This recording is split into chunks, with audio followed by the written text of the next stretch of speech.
ഞങ്ങളും ക്രൂശിക്കപ്പെട്ട ക്രിസ്തുവിനെ പ്രസംഗിക്കുന്നു. തലപൊക്കി ചുറ്റും നോക്കുക. സ്തോത്രം. തലപൊക്കി നോക്കുക.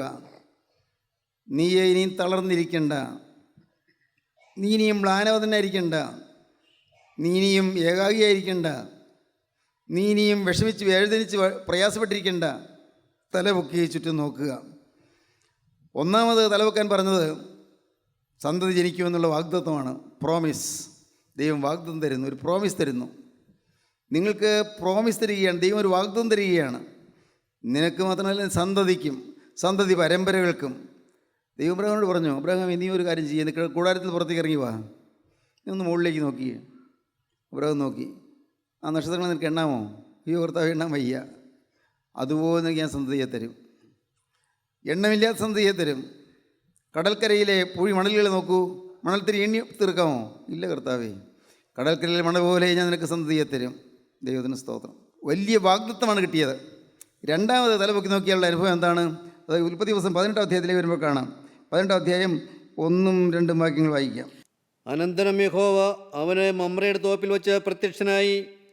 വെയിൽ ഉറച്ചപ്പോൾ അവൻ കൂടാരവാതിക്കൽ ഇരിക്കുകയായിരുന്നു.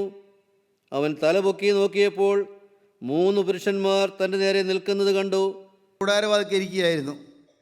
ആദ്യം തലപൊക്കി നോക്കി ഇതെല്ലാം കാണുക എന്ന് പറഞ്ഞ് സന്തതി കിട്ടുമെന്ന് പറഞ്ഞിട്ട് വർഷം പിന്നെയും 24 വർഷം കഴിഞ്ഞു, മക്കളെ കിട്ടിയില്ല. ദൈവം വാക്ക് പറഞ്ഞിട്ടൊന്നും നടന്നില്ല. ഇനി അതൊന്നും കിട്ടാൻ പോകുന്നില്ല. അന്ന് വാഗ്ദത്തം കിട്ടിയാന്ന് സന്തോഷിച്ചതായിരുന്നു. പക്ഷേ ഞാൻ വൃദ്ധനായി പോയില്ലേ, ഭാര്യ സാറയും വൃത്തിയായി, ഒരു പ്രതീക്ഷയുമില്ല. അബ്രഹാം നെടുവീർപ്പോടെ ഇരിക്കുകയാണ് കൂടാരവാതിക്കൽ. അകത്ത്, ആ കൂടാരത്തിൻ്റെ അകത്ത് സാറ ഒറ്റയ്ക്കിരുന്ന് അവളും വിതുമ്പിക്കൊണ്ടിരിക്കുകയാണ്. നിരാശപ്പെട്ട ജീവിതം. നല്ല വാഗ്ദാനങ്ങൾ കിട്ടിയായിരുന്നു, പക്ഷേ എന്താ പ്രയോജനം? ഒന്നും നടന്നില്ലല്ലോ. നല്ല വാഗ്ദാനമായിരുന്നു, ഇത്രയും കാലം കാത്തിരുന്നിട്ട് നടന്നില്ല. ഒരു കുഞ്ഞിനെ കിട്ടുമെന്ന് ദൈവം പറഞ്ഞു, പക്ഷേ നടന്നില്ല. ഈ 24 കൊല്ലം കഴിഞ്ഞിട്ട് ഒരു കുഞ്ഞ് ജനിച്ചിട്ടില്ല.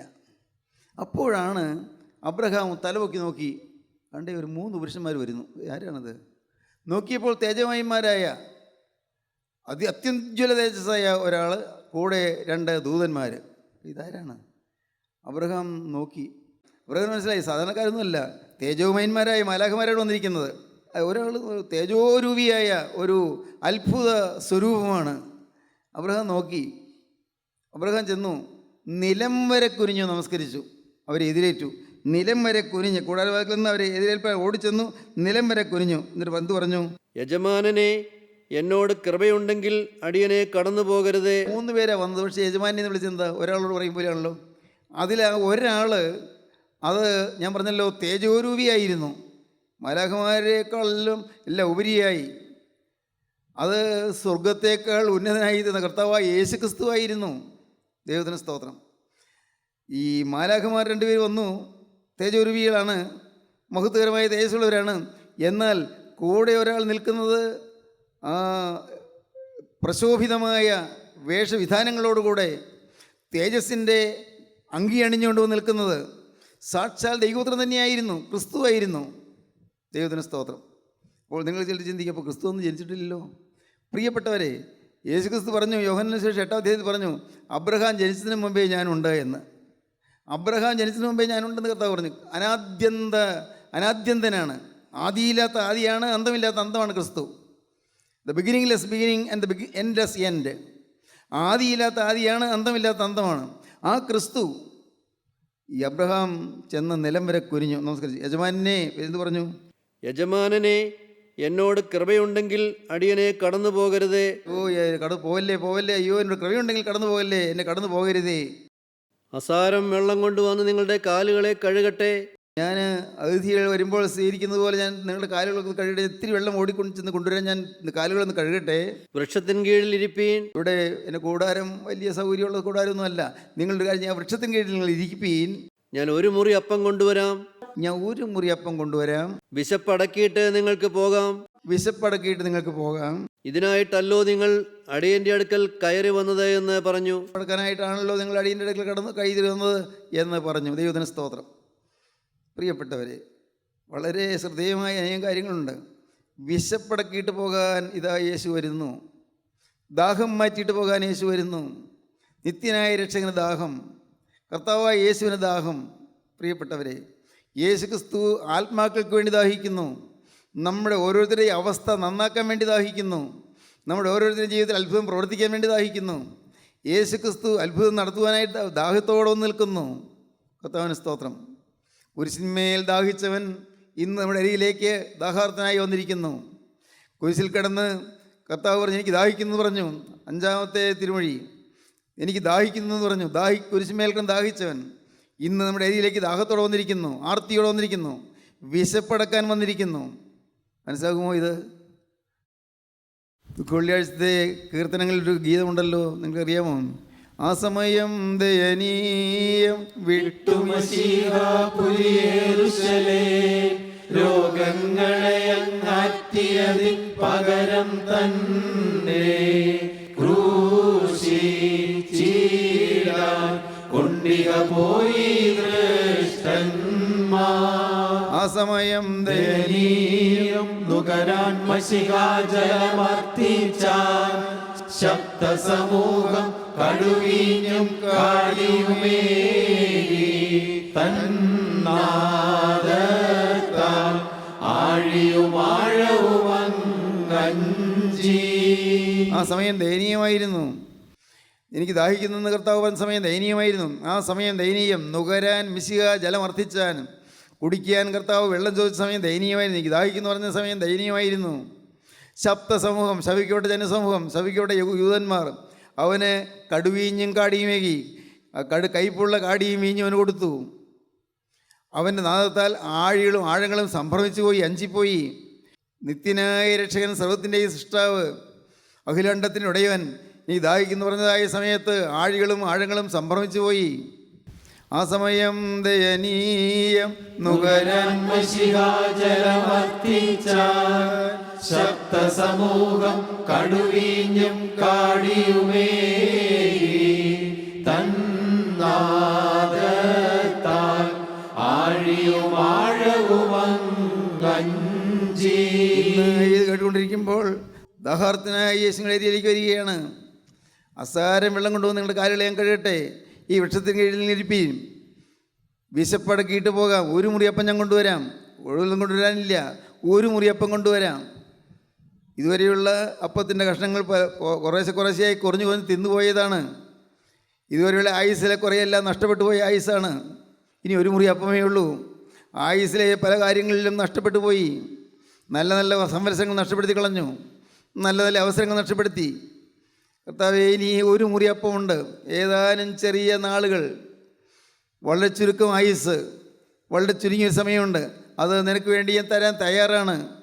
ഞാൻ അസാരം വെള്ളം കൊണ്ടുവന്ന് നിങ്ങളുടെ കാലുകൾ കഴിയട്ടെ, ഞാൻ നിങ്ങളോട് വൃക്ഷത്തിന് കീഴിലിപ്പീൻ, ഞാൻ ഒരു മുറി അപ്പം കൊണ്ടുവരാം, അത് തിന്ന് വിശപ്പടക്കിയിട്ട് നിങ്ങൾക്ക് പോകാം. അതിനായിട്ടല്ലോ നിങ്ങളുടെ അടുക്കൽ വന്നത്. അവിടെ വൃക്ഷത്തിൻ തണലിരിക്കുന്നു 3 പുരുഷന്മാർ അവിടെ ഇരിക്കുന്നു. ആരാണ്? ഒരാൾ സർവ്വജഗ നിയന്താവായി നിത്യനായ ദൈവപുത്രനാണ്. കർത്താവിന് സ്തോത്രം. 2 മാലാഖമാർ ഒരുമിച്ച് വന്നിരിക്കുകയാണ്. പാവപ്പെട്ട അബ്രഹാമിനെ കാണാൻ വന്നിരിക്കുകയാണ്. അബ്രഹാമിനെ അനുഗ്രഹിക്കാൻ വന്നിരിക്കുകയാണ്. ദൈവത്തിന് സ്തോത്രം. എന്തൊരു അത്ഭുതം! അബ്രഹാമിനെ അനുഗ്രഹിക്കാൻ നിത്യനായ ദൈവം എഴുന്നള്ളി വന്നിരിക്കുകയാണ്. അബ്രഹാം അകത്തേക്ക് ഓടിച്ചെന്നു. എന്ത് ചെയ്തു?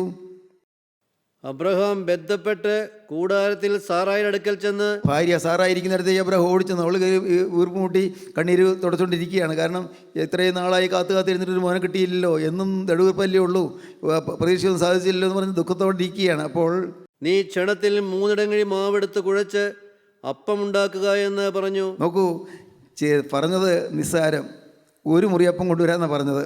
കർത്താവിന് സ്തോത്രം. എന്നാൽ 3 ഇടങ്ങഴി മാവ് കുഴയ്ക്കാൻ പറഞ്ഞു. ഒരു വലിയ പ്രത്യേകത കാണാം. ഭർത്താവ് എപ്പോൾ എന്ത് പറഞ്ഞാൽ അനുസരിക്കുന്നുള്ള ഭാര്യ. സാറയ്ക്ക് അങ്ങനെ പ്രത്യേകത ഉണ്ടായിരുന്നു. ഭർത്താവ് പറഞ്ഞാൽ നിങ്ങളെന്ത് മനുഷ്യനായി ഇപ്പോൾ ഈ സമയത്ത് 3 ഇടങ്ങഴി മാവെടുത്ത് കുഴയ്ക്കുക, ഇതൊക്കെ എളുപ്പ കാര്യമാണോ? ഇത് വേണമെങ്കിൽ വേലക്കാരിയെ കുളിച്ചാക്കിയിട്ട് വരാം, എന്നെക്കൊണ്ട് പറ്റില്ല, ഞാൻ തന്നെ ചെയ്യാൻ പറ്റില്ല എന്ന് പറയുന്ന ഒരു സ്ത്രീ അല്ലായിരുന്നു സാറ്. ഭർത്താവ് പറഞ്ഞു, ഉടനെ അവൾ ചെയ്തു. അത്ര തന്നെ.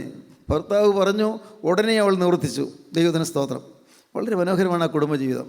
എന്തൊരു ഐശ്വര്യമുള്ള കുടുംബജീവിതം. ഭർത്താവിനെ പൂർണ്ണമായി അനുസരിക്കുന്ന ഭാര്യ, ഭർത്താവ് പറയുന്നത് പൂർണ്ണ വേദവാക്യം പോലെ സ്വീകരിക്കുന്ന ഒരു ഭാര്യ. അത്ര ആത്മാർത്ഥത, അത്ര അടുപ്പം. നിങ്ങൾ ചിന്തിച്ച് നോക്കണം. ഇതൊക്കെ കേൾക്കുമ്പോഴേ നിങ്ങൾ വെറുതെ വിട്ടുപോകരുത്. നിങ്ങളുടെ കുടുംബം എങ്ങനെയുണ്ട്? ഭാര്യയും ഭർത്താവ് ഒരു ഹൃദയമാണോ? ഒരു മനസ്സാണോ?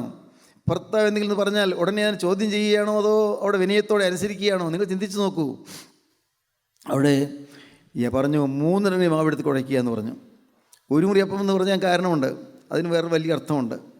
ഇതുവരെയുള്ള ജീവിതത്തിൻ്റെ പല അംശങ്ങളും എല്ലാം മുറിഞ്ഞു പോയി. ഇതുവരെയുള്ള ജീവിതത്തിൻ്റെ ചില ഭാഗങ്ങളെല്ലാം മുറിഞ്ഞുപോയി. വഴക്കിനും പിണക്കത്തിനുമായി കുറേയെല്ലാം മുറിഞ്ഞുപോയി.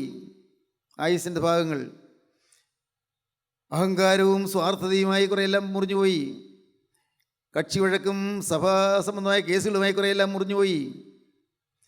ഇതുവരെയുള്ള ജീവിതത്തിലെ പല കാര്യങ്ങൾ മുറിഞ്ഞുപോയി, എല്ലാം നഷ്ടപ്പെട്ടു പോയി. ഇനി ഒരു മുറി അപ്പമേ ഉള്ളൂ, എല്ലാം തീർന്നു. ആയുസിൻ്റെ നല്ല നല്ല കാലങ്ങളെല്ലാം പാഴായിപ്പോയി.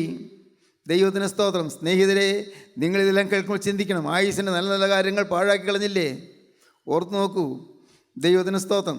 എന്നാൽ അങ്ങനെ പോയെങ്കിലും ഇപ്പോൾ ഒരു മുറിയപ്പം കൊണ്ടുവരാമെന്ന് പറഞ്ഞു പോയ അബ്രഹാം 3 ഇരട്ടി മാവ് കുഴച്ച് അപ്പം ഉണ്ടാക്കി. വാക്യം: അബ്രഹാം പശുക്കൂട്ടത്തിൽ ഓടിച്ചെന്ന് ഇളയതും നല്ലതുമായൊരു കാളക്കുട്ടിയെ പിടിച്ച് ഒരു ബാല്യക്കാരൻ്റെ പക്കൽ കൊടുത്തു. അവൻ അതിനെ ക്ഷണത്തിൽ പാകം ചെയ്തു. ക്ഷണത്തിൽ, വേഗം, എല്ലാ വാക്കുകളെല്ലാം പ്രത്യേകം ശ്രദ്ധിക്കണം. അവിടെ ഒട്ടും അമാന്തമില്ല. അതിഥി വന്നിരിക്കുന്നു. അതിഥി ആരാണ്? നിത്യനായ ദൈവം ഇറങ്ങി വന്നിരിക്കുന്നു. എൻ്റെ കൂടാരവാതുക്കൽ നിത്യനായ ദൈവം എഴുന്നള്ളി വന്നിരിക്കുന്നു. ദൈവത്തിന് സ്തോത്രം. ദൈവം ഇതിലെ നിൻ്റെ ജീവിതത്തിൻ്റെ വാതുക്കൽ വന്ന് നിൽക്കുന്ന ക്രിസ്തു, നിൻ്റെ ജീവിതത്തിൻ്റെ വാതുക്കൽ വന്ന് നിന്ന് കെഞ്ചുന്ന ക്രിസ്തു. ദൈവത്തിന് സ്തോത്രം. അവൻ നിന്നിൽ നിന്നെങ്കിലും കിട്ടാൻ വന്നിരിക്കുകയാണ്, ഭക്ഷണം കഴിക്കാൻ വന്നിരിക്കുകയാണ്, ദാഹം തീർക്കാൻ വന്നിരിക്കുകയാണ്, വിശപ്പ് മാറാൻ വന്നിരിക്കുകയാണ്. അപ്പോൾ അബ്രഹാം ധൃതി പിടിച്ച് എല്ലാം ചെയ്തു. അടുത്ത്: പിന്നെ അവൻ വെണ്ണയും പാലും താൻ പാകം ചെയ്യിച്ച കാളക്കുട്ടിയെയും കൊണ്ടുവന്ന് അവരുടെ മുമ്പിൽ വെച്ചു. അവരുടെ അടുക്കൽ വൃക്ഷത്തിൻ കീഴിൽ ശുശ്രൂഷിച്ചു നിന്നു. അവർ ഭക്ഷണം കഴിച്ചു. വൃക്ഷത്തിൻ കീഴിൽ ശുശ്രൂഷിച്ചു നിന്നു. വിനയപൂർവ്വം അവർ കൊടുത്തിട്ട് അബ്രഹാം ഇങ്ങനെ നിൽക്കുകയാണ്. 99 വയസ്സുള്ള അബ്രഹാം അങ്ങനെ നിൽക്കുകയാണ്. അത് വാതിലിൻ്റെ മറയിൽ നിന്നുകൊണ്ട് കണ്ടുകൊണ്ട് സാറ നിൽക്കുന്നുണ്ട്. രംഗത്തേക്ക് വരുന്നില്ല. കാരണം സാറ വരാൻ, സ്ത്രീകൾ അങ്ങനെ രംഗത്ത് വരരുതല്ലോ. ഭർത്താവ് വിളിച്ചാലല്ലേ വരാൻ പറ്റൂ. അതുകൊണ്ട് ലജ്ജാവതിയായ സ്ത്രീ അവൾ പിറയിൽ മാറി നിൽക്കുകയാണ്. 3 അതിഥികൾ വന്നിരിക്കുന്നത് അവൾക്കറിയാവൂ. അവൾക്ക് കാര്യങ്ങൾ അറിഞ്ഞുകൂടാ. ദൈവത്തിന് സ്തോത്രം. അബ്രഹാം ഇങ്ങനെ വിനയപൂർവ്വം ശുശ്രൂഷിച്ചുകൊണ്ട് നിൽക്കുകയാണ്. കർത്താവിന് സ്തോത്രം. നിങ്ങൾക്ക് ആഗ്രഹമുണ്ടോ യേശുവിനെ ശുശ്രൂഷിക്കാൻ? യേശുവിനെ ശുശ്രൂഷിക്കാൻ നിങ്ങൾക്ക് ആഗ്രഹമുണ്ടോ? യേശുവിൻ്റെ പാദം കഴുകാൻ നിങ്ങൾക്ക് ആഗ്രഹമുണ്ടോ? യേശുവിൻ്റെ കണ്ണീര് തുടയ്ക്കാൻ നിങ്ങൾക്ക് ആഗ്രഹമുണ്ടോ? നിങ്ങളെ നോക്കി കരയുന്ന കണ്ണീര് തുടയ്ക്കാൻ നിങ്ങൾക്ക് താല്പര്യമുണ്ടോ? എങ്കിൽ നിങ്ങൾ കർത്താവിൻ്റെ വേലക്കാരായി മാറും. കർത്താവിൻ്റെ വേലയ്ക്ക് വേണ്ടി നിങ്ങൾ സമർപ്പിക്കും. കർത്താവേ, നീ എന്നെ നോക്കി എന്തോരം കരഞ്ഞു. കർത്താവേ, എന്തുമാത്രം കരഞ്ഞു. എൻ്റെ കോപസ്വഭാവം കൊണ്ട് നീ കരഞ്ഞല്ലോ. ഞാൻ കോപിച്ച് പറയുന്നതും ഞാൻ എൻ്റെ മാതാപിതാക്കളോട് അധികാരമായി പറയുന്നതെല്ലാം കണ്ട് നീ കരഞ്ഞല്ലോ. കർത്താവേ, എന്തെല്ലാം തെറ്റുകൾ എനിക്ക് വന്നു പോയത്, പുറത്തു പറയാൻ അറയ്ക്കുന്നതായ തെറ്റുകൾ എനിക്ക് വന്നു പോയല്ലോ. കർത്താവേ, ഞാൻ വിറയലോടെ നിൽക്കുന്നു. അബ്രഹാം ശുശ്രൂഷിച്ചുകൊണ്ട് നിന്നു. ദൈവത്തിന് സ്തോത്രം. അടുത്ത വാക്യം: അവർ അവനോട്, നിന്റെ ഭാര്യ സാറ എവിടെയെന്ന് ചോദിച്ചതിന് സ്തോത്രം. അബ്രഹാമിനോട് ചോദിച്ചു, അപ്പോൾ ഇതിൻ്റെ ഭാര്യ സാറ എവിടെയാണ്? ഇതെല്ലാം അവൾ ഉണ്ടാക്കി തന്നത് ശരി, അവൾ എവിടെയാണ്? സാറ എവിടെയാണ് ചോദിച്ചു. അപ്പോൾ കൂടാരത്തിലുണ്ട് എന്ന് അവൻ പറഞ്ഞു. 1 ആണ്ട് കഴിഞ്ഞിട്ട് ഞാൻ നിന്റെ അടുക്കൽ മടങ്ങി വരും. അപ്പോൾ നിന്റെ ഭാര്യ സാറായ്ക്ക് ഒരു മകനുണ്ടാകുമെന്ന് അവൻ പറഞ്ഞു. ദൈവത്തിന് സ്തോത്രം. എന്തോ 24 കൊല്ലത്തിന് ശേഷം ഇതാ അത് വാഗ്ദത്തം നിർത്തിക്കാൻ പോവുകയാണ്. നിറവേറാൻ പോവുകയാണ്. 1 ആണ്ട് കഴിഞ്ഞിട്ട് ഞാൻ മടങ്ങി വരും. കർത്താവായ യേശു പറയുകയാണ്, 1 ആണ്ട് കഴിഞ്ഞിട്ട് ഞാൻ മടങ്ങി വരും. അപ്പോൾ നിങ്ങൾ സാറയും ഇബ്രാഹിമും മാത്രമല്ല, നിങ്ങൾക്കൊരു മകനുണ്ടായിരിക്കും. നിങ്ങൾക്ക് ഒരു മകനുണ്ടാകും. ദൈവത്തിന് സ്തോത്രം. 1 ആണ്ടിനകം നിങ്ങൾക്കൊരു മകൻ ജനിക്കും. സ്വർഗത്തിലെ ദൈവം വാഗ്ദത്തം നിവർത്തിക്കുകയാണ്. പ്രൊവൈഡിയാണ്, പ്രൊവിഷൻ. ദൈവത്തിന് സ്തോത്രം. ദൈവം വാഗ്ദത്തം തന്നു, ഇപ്പോൾ വാഗ്ദത്തം നിവർത്തിക്കുന്നു. ദൈവത്തിന് സ്തോത്രം. വാഗ്ദത്തം നിവർത്തി, പ്രൊവിഷൻ. ദൈവത്തിന് സ്തോത്രം. ആ പ്രൊവിഷന് ആധാരമായത് എന്താണ്? ഡെഡിക്കേഷനാണ്. അബ്രഹാം സമർപ്പിച്ചു. അബ്രഹാമിൻ്റെ സമർപ്പണം, ഡെഡിക്കേഷൻ. ഇന്ന് ഇത് കേട്ടുകൊണ്ടിരിക്കുമ്പോൾ നിങ്ങളൊരു കാര്യം ചെയ്യുക, നിങ്ങൾ ഡെഡിക്കേറ്റ് ചെയ്യുക എന്ന് പറഞ്ഞാൽ എന്താണ്? എല്ലാവർക്കും മനസ്സിലായില്ലായിരിക്കും, സാരമില്ല. നിങ്ങൾ സമർപ്പിക്കുക. ഡെഡിക്കേഷൻ, ഉള്ളഴിഞ്ഞ് പറയുക. നിങ്ങൾ മാമോദിസായിൽ ഡെഡിക്കേഷൻ എടുത്തവരാണ്, സംശയമില്ല അല്ലേ? നിങ്ങൾക്കറിയാമത്. മാമോദിസായിൽ ഡെഡിക്കേഷൻ എടുത്തു. മാമോദിസായിൽ നിങ്ങൾ ശ്രദ്ധിച്ചാൽ കാണാം. നിങ്ങൾ മാമോദിസ ശുശ്രൂഷയിലൊക്കെ സംബന്ധിക്കുമ്പോൾ നിങ്ങൾ ശ്രദ്ധിക്കണം. എന്താണ് അച്ഛൻ പറയുന്നത്, എന്താണ് അവിടെ നടക്കുന്നത്, എന്താണെന്നൊക്കെ ശ്രദ്ധിക്കണം. ദൈവത്തിന് സ്തോത്രം. ആ മാമോദിസായിൽ അച്ഛൻ തലവട്ടപ്പനോട് പറഞ്ഞു കൊടുക്കുക, തലവട്ടമ്മയ്ക്ക് അല്ലെങ്കിൽ തലവട്ടപ്പനോട് പറഞ്ഞു കൊടുക്കുക, സാത്താനെയും നിന്നെയും നിന്നിലുള്ള സകല ഭയത്തെയും നിൻ്റെ സകലശക്തിയെയും ഞാൻ ഉപേക്ഷിക്കുന്നു. സാത്താനെ ഞാൻ ഉപേക്ഷിക്കുന്നു, സാത്താനെ ഞാൻ ഉപേക്ഷിക്കുന്നു. ഈ തലറിഞ്ഞയാളുടെ ഇടത്തെ കൈ കൊണ്ട്, കുട്ടിയുടെ ഇടത്തെ കൈയിൽ പിടിച്ചുകൊണ്ട് പടിഞ്ഞാറോട്ട് തിരിഞ്ഞു നിന്ന് പറയുകയാണ്, സാത്താനെ നിന്നെയും സാത്താനെ ഉപേക്ഷിക്കുന്നു. എന്നിട്ട് തലതൊട്ടമ്മയോ കുട്ടിയുടെ വലത്തെ കൈയിൽ, സ്വന്തം വലത്തെ കൈ കൊണ്ട് പിടിച്ചുകൊണ്ട് കിഴക്കോട്ട് തിരിഞ്ഞു നിന്ന് പറയുന്നു, മിശിഹാതമ്പുരാനെ നിന്നെ ഞാൻ സ്വീകരിക്കുന്നു, മിശിഹാതമ്പുരാനെ നിന്നെ ഞാൻ സ്വീകരിക്കുന്നു, മിശിഹാതമ്പുരാനെ നിന്നെ ഞാൻ സ്വീകരിക്കുന്നു. അതാണ് ഡെഡിക്കേഷൻ, അതാണ് സമർപ്പണം. ദൈവത്തിന് സ്തോത്രം. ഇതൊക്കെ എടുത്തവരാണ് നിങ്ങൾ. പക്ഷേ ഇങ്ങ് എടുത്തുനിന്ന് ആര് പറഞ്ഞു? ആർക്കും അറിയാൻ പാടില്ല. ഇങ്ങനെ സമർപ്പണം എടുത്തുനിന്ന് ആർക്കും അറിയാൻ പാടില്ല. അതൊന്നും ആർക്കും ചിന്തയില്ല. മാമോദിസ ഏറ്റപ്പോൾ ഇങ്ങനെ സമർപ്പണം എടുത്തുനിന്ന് ആരും ചിന്തിച്ചിട്ടേയില്ല. എന്നാൽ വാസ്തവത്തിൽ ഈ സമർപ്പണം എടുത്തവർ 12 വയസ്സാകുന്നതിന് മുൻപ്, 12ാമത്തെ വയസ്സാണ് ഏറ്റവും നല്ലത്, സഭ നിശ്ചയിക്കുന്നത് 12 വയസ്സാണ്, ഒരു കൺഫർമേഷനുണ്ട്. അത് ഇന്ന് നിർഭാഗ്യവശാൽ സഭയിലൊന്നും നടക്കുന്നില്ല. പഴയകാലത്ത് പിതാക്കന്മാർ എഴുതി വെച്ച ഒരു പുസ്തകം, ആ പുസ്തകത്തിൽ ഈ കൺഫർമേഷൻ, അതിനുള്ള ശുശ്രൂഷയുണ്ട്. ഓരോ കുട്ടിയെയും വിളിച്ചു നിർത്തി ആ കുട്ടിക്ക് കാര്യം പറഞ്ഞു കൊടുത്ത്, നീ ശിശുവായിരുന്നപ്പോൾ നീ സാത്താൻ ഉപേക്ഷിച്ചവനാണ്, സാത്താൻ ഉപേക്ഷിച്ചവളാണ്, നീ പ്രായമായി വരുമ്പോൾ അത് നീ സ്വന്തം നാവുകൊണ്ട് ഏറ്റുപറഞ്ഞ് നീ അത് സ്വന്തമാക്കി എടുക്കണം എന്ന് പറഞ്ഞ്, പ്രത്യേകിച്ച് വേറൊന്നുമല്ല, പ്രാർത്ഥിച്ച് ആ കുഞ്ഞിൻ്റെ തലവേൽ കൈവച്ച് അനുഗ്രഹിച്ച് പറഞ്ഞു വിടുന്നൊരു സമ്പ്രദായമുണ്ട്. ഇന്ന് അതെല്ലാം നഷ്ടപ്പെട്ടു പോയിരിക്കുന്നു. പിതാക്കന്മാരുടെ സ്വത്ത് നഷ്ടപ്പെടുത്തി കളഞ്ഞിരിക്കുന്നു. പൂർവ്വപിതാക്കന്മാർ സമ്പാദിച്ചു വെച്ചിരുന്നതായ സ്വത്താണതെല്ലാം, അതെല്ലാം നഷ്ടപ്പെടുത്തി. ഇന്ന് എന്താ മാമോദിസ സമയത്ത് തലതൊടുന്നയാൾ കുട്ടിക്ക് വിവാഹം നടക്കുമ്പോൾ ഒരു താലി എടുത്തു കൊടുക്കുക, മോതിരം കൊടുക്കുക, ഇതൊക്കെയാണ്. അത്രയും കവിഞ്ഞുള്ള വേറെ ഉത്തരവാദിത്വമൊന്നുമില്ല. ഇതിൽ തെറ്റായ ധാരണകളാണ് പ്രിയപ്പെട്ടവരെ. ഒരു ഡെഡിക്കേഷൻ വേണം നമുക്ക്, ഡെഡിക്കേഷൻ. അബ്രഹാം ഡെഡിക്കേറ്റ് ചെയ്തു. എന്താണ് ഡെഡിക്കേറ്റ് ചെയ്തത്? അബ്രഹാം അവിടെ തനിക്കുള്ള വിഭവങ്ങൾ ഒന്നൊന്നായി യേശുക്രിസ്തുവിന്റെ പാദത്തിൽ അർപ്പിച്ചു. മാലാഖമാരും യേശുവും അത് ഭക്ഷിച്ചു. ദൈവത്തിന് സ്തോത്രം. ഇന്ന് സ്നേഹിതരെ, ഞാൻ വളരെ എളിമയോട് നിങ്ങൾ പറയുകയാണ്, ദൈവത്തിന് സ്തോത്രം. കർത്താവ് തന്ന ആലോചനയാണ് നിങ്ങൾക്ക് തരുന്നത്. നിങ്ങൾ ഇന്ന് ഇത് കേട്ടുകൊണ്ടിരിക്കുമ്പോൾ നിങ്ങൾ കർത്താവിനോട് പറയണം, കർത്താവേ, ഞാനിതാ അന്ന് മാമോദിസയിലെ സമർപ്പണം ഞാൻ പുതുക്കുന്നു. ഇപ്പോൾ 12 വയസ്സിലൊന്നും നടന്നില്ല, 20 വയസ്സായി, വിവാഹ സമയമായി, അന്ന് നടന്നില്ല. കർത്താവെ, വാർദ്ധക്യമായി തുടങ്ങി, ഇപ്പോഴെങ്കിലും ഞാനിതാ സമർപ്പിക്കുന്നു. സാത്താനിയൻ ഉപേക്ഷിക്കുന്നു, സാത്താനിയൻ ഉപേക്ഷിക്കുന്നു, സാത്താനിയൻ ഉപേക്ഷിക്കുന്നു. നിങ്ങൾ സ്വന്തം നാവുകൊണ്ട് പറയണം, മിശിഹാതമ്പുരാനെ ഞാൻ സ്വീകരിക്കുന്നു, മിശിഹാതമ്പുരാനെ നിന്നെ എൻ്റെ കർത്താവും രക്ഷിതാവുമായി ഞാൻ സ്വീകരിക്കുന്നു, മിശിഹാതമ്പുരാനെ ഞാൻ സ്വീകരിക്കുന്നു. അങ്ങനെ സ്വന്തം നാവുകൊണ്ട് നിങ്ങൾ പറയണം. അങ്ങനെ പറഞ്ഞ് നിങ്ങളുടെ ഹൃദയത്തിൽ നിന്ന് ആ തീരുമാനം വന്നു കഴിയുമ്പോൾ അപ്പോഴാണ് നിങ്ങൾ ദൈവത്തിൻ്റെ മകനായിത്തീരുന്നത്, ദൈവത്തിൻ്റെ മകളായിത്തീരുന്നത്. ദൈവത്തിന് സ്തോത്രം. ദൈവത്തിൻ്റെ മകനും മകളുമായി തീരണം. മകനും മകളുമായി തീർന്നാൽ നിങ്ങൾക്ക് അപ്പനോട് പറയാം, അപ്പോൾ എനിക്ക് ഇന്ന കാര്യം വേണമല്ലോ, കുറേ കടമുണ്ട്, കടമൊന്ന് മാറ്റി തരണമല്ലോ, അപ്പോൾ എനിക്ക് ചില തിന്മകൾ സംഭവിച്ചു പോയിട്ടുണ്ട്, അത് ക്ഷമിച്ചു തരണമല്ലോ പറയാം. അപ്പൻ്റെ അടുക്കൽ നിന്ന് ധൈര്യമായി പറയാം, അപ്പോൾ മദ്യപാനം കൊണ്ട് എനിക്കുള്ളതെല്ലാം മുടിച്ചു കളഞ്ഞല്ലോ, എനിക്കൊരു പുതിയ നല്ല കാലം തരണമേ പറയാം. അപ്പനോട് പറയാം. അപ്പൻ മക്കൾ പറഞ്ഞാൽ കേൾക്കും. പക്ഷേ ഇന്ന് സ്വർഗസ്ഥലങ്ങളുടെ പിതാവേ എന്ന് വിളിക്കുകയല്ലാതെ അപ്പൻ്റെ മക്കളായി തീർന്നിട്ടില്ല. അപ്പൻ്റെ മകനായിത്തീരണം, അപ്പൻ്റെ മകളായിത്തീരണം. ഈ സത്യമാര് മനസ്സിലാക്കുന്നുണ്ട്? ദൈവത്തിന് സ്തോത്രം. ഞാൻ അവലാധിയോടെ ചിന്തിക്കുകയാണ്, എൻ്റെ കർത്താവേ, ഇതെല്ലാം ഓടിയിടന്ന് പറയുവാൻ, എല്ലാവരെയും അറിയിക്കാൻ അത്യാവശ്യമുണ്ടല്ലോ. അതിന് ആളുകൾ എഴുന്നേറ്റ് വരട്ടെ എന്നാണ് ഞാൻ ആശിക്കുന്നത്. അനേകർ സുവിശേഷകരായി എഴുന്നേറ്റ് വരണം. ഈ സമ്പൂർണ്ണ സത്യം അനേകർക്ക് ഓടിയിടന്ന് വിളമ്പാൻ അനേകം ചെറുപ്പക്കാർ എഴുന്നേറ്റ് വരണം. അനേകരെ വലിയ ഉത്സാഹത്തോടെ വന്ന് കർത്താവിൻ്റെ വേല ചെയ്യണം. പിതാക്കന്മാർ നിർദ്ദേശിച്ച ആ വസ്തു എന്തെന്ന് ജനത്തിന് മനസ്സിലാക്കി കൊടുക്കണം. അതൊന്നും ചെയ്യാനുള്ള സാഹചര്യങ്ങളോ അതിനുള്ളതായ സംവിധാനമോ ഇന്ന് സഭകളിലില്ല. നിർഭാഗ്യവശാൽ അത് ഇന്ന് സഭയ്ക്ക് നഷ്ടപ്പെട്ടു പോയിരിക്കുന്നു. ദൈവത്തിന് സ്തോത്രം. പ്രിയപ്പെട്ടവരെ, ഇന്ന് നിങ്ങളിത് കേൾക്കുമ്പോൾ നിങ്ങൾ ഒരു കാര്യം ചെയ്യൂ. കർത്താവേ, ഇത്രയും കാലം ഞാൻ പിശാചിന് ഇടം കൊടുത്തുപോയി, സാത്താനിന് ഇടം കൊടുത്തുപോയി. ഞാൻ അശുദ്ധമായ ശീലങ്ങളിലേക്ക് പോയപ്പോൾ സാത്താനിന് ഇടം കൊടുത്തുപോയി. ചീത്ത പടങ്ങൾ കാണാൻ നോക്കിയപ്പോൾ ഞാൻ പിശാചിന് ഇടം കൊടുത്തുപോയി. അശുദ്ധമായ പ്രവൃത്തി വന്നപ്പോൾ ഞാൻ പിശാചിന് ഇടം കൊടുത്തുപോയി. കഞ്ചാവ് ഉപയോഗിച്ചപ്പോൾ പിശാചിന് ഇടം കൊടുത്തുപോയി. കർത്താവേ, ഞാൻ തീരെ ലക്കില്ലാത്തതുപോലെ, സുബോധമില്ലാത്തതുപോലെ എന്തെല്ലാമോ ഒക്കെ പ്രവർത്തിച്ച് ഞാൻ പിശാചിന് ഇടം കൊടുത്തുപോയി. കർത്താവേ, എൻ്റെ ജീവിതത്തിൽ പിശാച് അവകാശം പറഞ്ഞു നിൽക്കുന്നു, ദുഷ്ടപിശാച് അവകാശം പറഞ്ഞു നിൽക്കുന്നു. അവനെ പാപത്തിന് ചങ്ങലയിട്ട് കുടുക്കി നരകത്തിലേക്ക് വലിച്ചു കൊണ്ടുപോകുന്നു. കർത്താവേ, രക്ഷിക്കണമേ.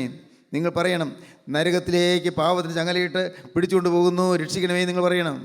കർത്താവിന് സ്തോത്രം. പ്രിയപ്പെട്ടവരെ, അങ്ങനെ നിങ്ങൾ പറയുമ്പോൾ കർത്താവ് വന്ന് ചങ്ങലയുടെ കെട്ട പൊട്ടിക്കും, ചങ്ങല അറുത്ത് കളയും. പിശാചിൻ്റെ ചങ്ങല പാവത്തിൻ്റെ ചങ്ങലയാണ്. ആ പാവത്തിൻ്റെ ചങ്ങല കർത്താവ് പൊട്ടിച്ചു തരും. നിങ്ങൾക്ക് സ്വാതന്ത്ര്യം തരും. സ്വാതന്ത്ര്യം തന്നു കഴിഞ്ഞാൽ നിങ്ങൾക്ക് ദൈവത്തെ സ്തുതിക്കാം. കർത്താവേ, നാമത്തെ സ്തോത്രം ചെയ്യേണ്ടതിന് എൻ്റെ ആത്മാവിനെ കാരാഗ്രഹത്തിൽ നിന്ന് പുറപ്പെടുവിക്കണമേ. കാരാഗ്രഹത്തിലുള്ള ആത്മാവ് പുറത്തു വന്ന് സ്തുതിക്കാൻ തുടങ്ങും. ദൈവത്തിന് സ്തോത്രം. പിശാചിൻ്റെ കാരാഗ്രഹത്തിലാണ് അനേകം പേര്. പ്രിയപ്പെട്ടവരെ, നിങ്ങൾക്ക് മനസ്സിലാകുന്നുണ്ടോ? പിശാചിൻ്റെ ജയിലിലാണ് അനേകർ. സാത്താൻ ജയിലറയിലാണ് അനേകർ. ഈ ജയിലറയിൽ നിന്ന് നിങ്ങൾക്ക് മോചനം കിട്ടണം. എന്തു വേണം? ഒറ്റയ്ക്കൊരു കാര്യം മാത്രം മതി. കർത്താവേ, ഞാൻ ബന്ധനത്തിലാണ്, ഞാൻ സാത്താനെ ഉപേക്ഷിക്കുന്നു. യേശുവേ, വേറെ ആരോട് ഞാൻ പറയുന്നില്ല, ഞാൻ യേശുവിനോട് പറയുകയാണ്. യേശുവേ, ഞാൻ സാത്താനെ ഉപേക്ഷിക്കുന്നു, സാത്താനെ ഉപേക്ഷിക്കുന്നു. കർത്താവേ, മിശിഹാ തമ്പുരാനെ എൻ്റെ കർത്താവ് രക്ഷിതാവായി ഞാനിതാ സ്വീകരിക്കുന്നു. നിങ്ങൾ പറയുമ്പോൾ അപ്പോൾ ആ ഡെഡിക്കേഷൻ ദൈവം സ്വീകരിക്കും. ആ സമർപ്പണം കർത്താവ് അംഗീകരിക്കും. എന്നിട്ടോ കർത്താവ് എൻ്റെ സ്വർഗീയ ഭവനത്തിലേക്ക് നമ്മൾ ചേർക്കും. സ്വർഗീയ പൗരത്വം നമുക്ക് തരും. സ്വർഗത്തിലെ പൗരനിൽ നിന്നുള്ള ആ മുദ്ര നമുക്ക് തരും. കർത്താവിന് സ്തോത്രം. വേണമോ നിങ്ങൾക്ക് സ്വർഗത്തിൻ്റെ പൗരത്വം? വേണമോ നിങ്ങൾക്ക്? എൻ്റെ കർത്താവിന് വലിയ നാമം മഹത്വപ്പെടട്ടെ. ജീവനുള്ള ക്രിസ്തു നമുക്ക് അനുഗ്രഹകരമായ വചനം തന്നിരിക്കുകയാണ്. സ്വർഗത്തിൻ്റെ പൗരത്വം. ഫിലിപ്പിയ ലേഖനം 3-ാം അധ്യായത്തിൻ്റെ ലാസ്റ്റ് പാരഗ്രാഫ് വായിക്കാം. നമ്മുടെ പൗരത്വമോ സ്വർഗത്തിലാകുന്നു. അവിടെ നിന്ന് കർത്താവായ യേശു ക്രിസ്തു രക്ഷിതാവായി വരുമെന്ന് നാം കാത്തിരിക്കുന്നു. നമ്മുടെ പൗരത്വമോ സ്വർഗത്തിലാകുന്നു. ഇന്ന് ഇന്ത്യൻ പൗരനാണെന്നുള്ളതിന് നമുക്ക് വേണമെങ്കിൽ പാസ്പോർട്ടുണ്ട്, അതല്ലെങ്കിൽ നമുക്ക് ആധാർ കാർഡുണ്ട്, അതല്ലെങ്കിൽ നമുക്ക് ഇലക്ഷൻ കാർഡുണ്ട്. പൗരത്വം നമുക്ക് ഇന്ത്യയുടെ പൗരനാണെന്നുള്ളതിൻ്റെ പൗരത്വം നമുക്കുണ്ട്. എന്നാൽ ഇന്ത്യയുടെ പൗരത്വമുള്ളവനായ മനുഷ്യൻ അവൻ സ്വർഗത്തിൻ്റെ പൗരത്വം സമ്പാദിക്കണം. അങ്ങനെ അവിടെ പേരെഴുതി കിട്ടണം. സ്വർഗത്തിലെ രജിസ്റ്ററിൽ പേര് വരണം. അതാണ് ജീവൻ്റെ പുസ്തകം എന്ന് പറയുന്നത്. ജീവൻ്റെ പുസ്തകത്തിൽ പേര് വരും. ക്രിസ്തുവിനായിട്ട് ജീവിതം വേർതിരിക്കുമ്പോൾ ജീവൻ്റെ പുസ്തകത്തിൽ പേര് വരും. അപ്പോൾ സ്വർഗീയ പൗരത്വം കിട്ടുകയാണ്. അവിടെ സ്വർഗീയ പൗരത്വം കിട്ടുമ്പോൾ നാം സ്വർഗത്തിൻ്റെ പ്രജയായി മാറുകയാണ്. ഭൂമിയിൽ ഞാൻ ജീവിക്കുന്നു, പക്ഷേ ഞാൻ സ്വർഗത്തിൻ്റെ പൗരനാണ്. ദൈവത്തിന് സ്തോത്രം. ഈ ഭൂമിയിൽ ഞാൻ സഞ്ചരിക്കുന്നു, ഞാൻ സ്വർഗത്തിൻ്റെ പൗരനാണ്. പ്രിയപ്പെട്ടവരെ, ഈ മഹാഭാഗ്യം നിങ്ങൾക്ക് അനുഭവിക്കാൻ താല്പര്യമുണ്ടോ? ഇന്ന് ഈ അനുഭവം നിങ്ങൾക്ക് കിട്ടാൻ ആഗ്രഹമുണ്ടോ? എങ്കിൽ നിങ്ങൾ ഉള്ളത്തിൽ പറയണം, കർത്താവേ, ഞാൻ സാത്താനെ ഉപേക്ഷിക്കുന്നു, ഞാൻ മിശിഹാ തമ്പുരാനെ സ്വീകരിക്കുന്നു. ഉള്ളത്തിൽ പറയണം. ഇനിമേൽ പാവത്തിൻ്റെ മേലെ യാതൊരു അവകാശമില്ല. മദ്യപാനത്തിനോ മയക്കുമരുന്നുകൾക്കോ എൻ്റെ മേൽ അവകാശം ഉണ്ടാവുകയില്ല. എൻ്റെ ബുദ്ധിയെ മന്ദിപ്പിക്കുന്ന യാതൊരു വിഷ സാധനങ്ങളും ഞാൻ തൊടുകയില്ല. അഴുക്കായ യാതൊരു കാര്യത്തിനും എന്നെ കിട്ടുകയില്ല. എൻ്റെ ഓരോ അവയവവും വിശുദ്ധമായി ഞാൻ സൂക്ഷിക്കും. ഓരോ അവയവവും. ഈ കണ്ണുകൊണ്ട് കർത്താവേ, തിന്മ ഞാൻ കാണുകയില്ല, നന്മ മാത്രമേ ഞാൻ കാണുകയുള്ളൂ. അശുദ്ധമായ പടം ഞാൻ കാണുകയില്ല. ഈ കണ്ണ് അശുദ്ധിക്ക് ഞാൻ കൊടുക്കുകയില്ല. ഞാൻ തീരുമാനം അതാണ്.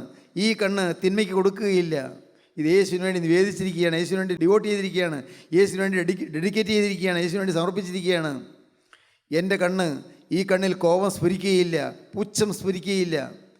കണ്ണിൽ പുച്ഛം, കണ്ണിൽ പരിഹാസം, കണ്ണിൽ കോപം, കണ്ണിൽ അശുദ്ധി, കണ്ണിൽ എല്ലാം നമ്മൾ ഓരോ അവയവമായിട്ട് നോക്കണം. ഈ നാവ് ഇനി അരുതാത്തത് പറയുകയില്ല, ആരെയും ഞാൻ വിമർശിക്കുകയില്ല, ദൈവവേലയെ ദുഷിക്കുകയില്ല, ദൈവവേലക്കാരെയും പരിഹസിക്കുകയില്ല. എൻ്റെ കർത്താവേ, ഈ നാവ് ആരെയും ചീത്ത വിളിക്കുകയില്ല, ഈ നാവ് ആരെയും ശപിക്കുകയില്ല. ദൈവത്തിന് സ്തോത്രം. നാം തീരുമാനിക്കുകയാണ്, ഈ നാവ് യേശുവിന് വേണ്ടി സംസാരിക്കും, യേശുവിനെ സ്തുതിക്കും. യേശുവിന് വേണ്ടി സംസാരിക്കാനുള്ള നാവാണ്, യേശുവിനെ സ്തുതിക്കാനുള്ള നാവാണ്. ഇത് വേറെ ഒന്നിനും ഉപയോഗിക്കുകയില്ല. കർത്താവിന് സ്തോത്രം. എൻ്റെ ഈ കൈകൾ യേശുവിന് വേണ്ടി പ്രവർത്തിക്കാനുള്ള കൈകളാണ്. 2000 വർഷം മുൻപ് യേശുവേ, ഇതിൻ്റെ കൈകൾ നിശ്ചലമായല്ലോ. എന്നാൽ ഈ 2000 വർഷമായി നീ പ്രവർത്തിച്ചുകൊണ്ടിരിക്കുന്നത് എൻ്റെ കൈകളിൽ കൂടിയാണ്, മനുഷ്യൻ്റെ കൈകളിൽ കൂടിയാണ്. കർത്താവേ, അതിനായി എൻ്റെ കൈ ഞാൻ ഇതാ വിട്ടുതരുന്നു. യേശുവേ, നിനക്ക് വേണ്ടി ഞാൻ ഇതാ വിട്ടുതരുന്നു. എൻ്റെ കാലുകൾ പാപത്തിലേക്ക് ഓടിയ കാലുകളാണ്. എൻ്റെ കർത്താവേ, ഞാൻ ഈ കാലുകൾ നിനക്കിതാ ഞാൻ സമർപ്പിക്കുന്നു. നിനക്ക് വേണ്ടി മാത്രം ഓടും, നിനക്ക് വേണ്ടി ഞാൻ വേല ചെയ്യും, നിനക്ക് വേണ്ടി ഞാൻ സഞ്ചരിക്കും.